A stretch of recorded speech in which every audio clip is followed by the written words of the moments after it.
धाराशिव जिल्ह्यातून नळदुर्ग नगर परिषद निवडणुकीच्या पार्श्वभूमीवर एक मोठी राजकीय बातमी समोर येतेय।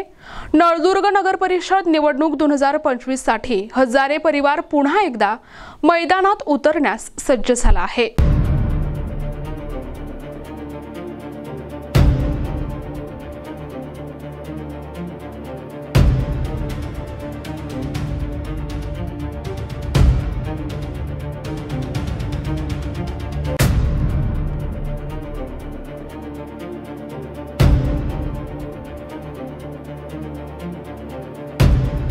प्रभाग क्रमांक 3 मधून निर्मला सुनील सिंग हजारे भाजपकडून उमेदवारीसाठी सज्ज झाल्या आहेत। शहरात आता पुन्हा एकदा हजारे प्रभावाची चर्चा सुरू झाली असून माजी नगराध्यक्ष शीतल सिंग हजारे यांची सुनबाई रणांगणात उतरल्यामुळे भाजपच्या गोटात मोठे चैतन्य पसरले आहे। यावेळी अतुल हजारे यांनी दमदार इशारा दिलाय की कमळाच्या चिन्हावर लढलो तर आमचा विजय थांबवणं अशक्य आहे, असा विश्वास त्यांनी व्यक्त केलाय।